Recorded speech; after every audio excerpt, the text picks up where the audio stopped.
MP DElEd वाले सभी students का अगला जो सेट है वो आ चुका है आपकी स्क्रीन के सामने। योग शिक्षा का पूरा पेपर और उसका सॉल्यूशन मेरे द्वारा यहाँ पर बताया जा रहा है।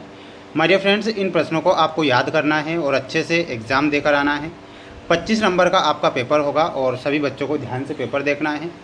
जो विद्यार्थी हमारे साथ नए जुड़े हुए हैं, मेरे सभी प्यारे भैया बहन, वीडियो को लाइक कर चैनल को सब्सक्राइब जरूर करके रखें। आपके लिए प्रयास और मेहनत लगातार कर रहा हूं और बिल्कुल वो क्वेश्चन बता रहा हूं जो आपकी परीक्षा में 100% पूछे जाएंगे। ठीक है, तो बिल्कुल आपको पूरा पेपर देखना है और अच्छे से इन प्रश्नों को याद करना है, क्योंकि ये प्रश्न आपकी परीक्षा में आएंगे और आपसे पूछे जाएंगे। तो बिना समय गंवाए आइए शुरुआत करेंगे हमारे उन प्रश्नों से जो आपको परीक्षा में दिए जाएंगे और आपसे पूछे जाएंगे। तो पूरा पेपर आपको ध्यान से देखना है। क्वेश्चन आपकी स्क्रीन के सामने आ चुका है, जो कि आप देख सकते हैं। योग के क्षेत्र में समावेशी होता है। प्यारे विद्यार्थियों, योग के क्षेत्र में क्या समावेशी होता है? शारीरिक स्वास्थ्य, मानसिक स्वास्थ्य और नैतिक विकास, ये योग के क्षेत्र में समावेश होता है। तो इसमें आपको उपरोक्त ये सभी जो दिया गया है आपको करेक्ट करना है। इसके बाद हम बढ़ेंगे अगले क्वेश्चन की ओर। पूरा पेपर ध्यान से आपको देखना है। क्वेश्चन आपसे पूछा गया है कि स्वामी विवेकानंद योग अनुसंधान संस्थान कहाँ पर स्थित है? प्यारे विद्यार्थियों, स्वामी विवेकानंद योग अनुसंधान जो संस्थान है वो बेंगलोर में स्थित है। तो यहाँ पर आपको बेंगलोर करेक्ट उत्तर के रूप में याद करके जाना है। Bangalore will be correct answer. इसके बाद बढ़ेंगे अगले क्वेश्चन की ओर। अगला क्वेश्चन देखिएगा, ध्यान का लाभ है।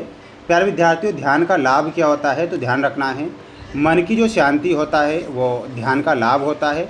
इसमें आपको मन की शांति करेक्ट करना है। सभी स्टूडेंट्स वीडियो को लाइक कर चैनल को सब्सक्राइब जरूर करके रखें और अच्छे से इन प्रश्नों को याद करें, क्योंकि ये वो प्रश्न हैं जो परीक्षा में आपको दिए जाएंगे। रक्त संचार नियंत्रित होता है। तो रक्त जो संचार होता है वो नियंत्रित होता है किससे? तो इसमें आपको याद रखना है, हृदय से रक्त संचार नियंत्रित होता है।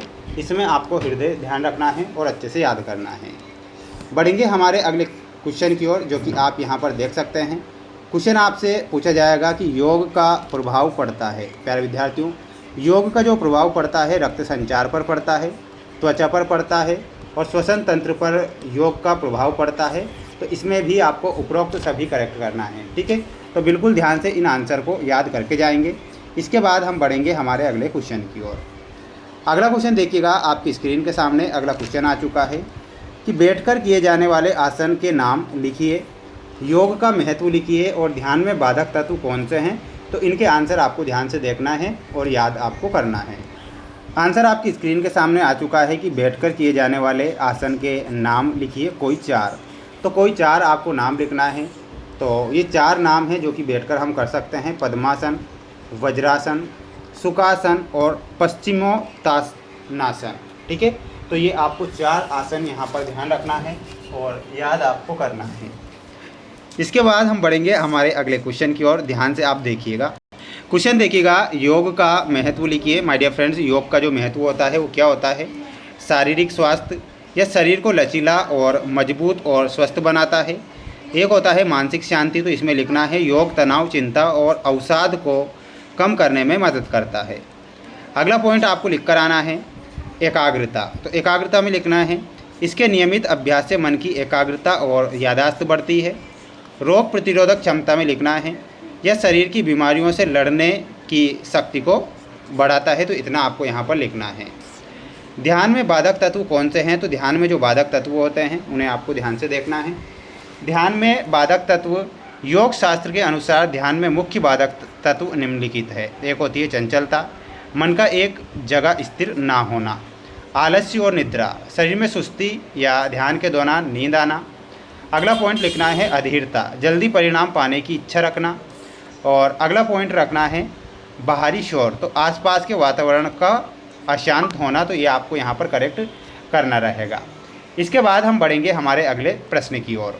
अगला प्रश्न आपकी स्क्रीन के सामने है कि तनाव को परिभाषित कीजिए। आधुनिक युग में योग का पुनर्जागरण किस प्रकार हो रहा है, समझाइए।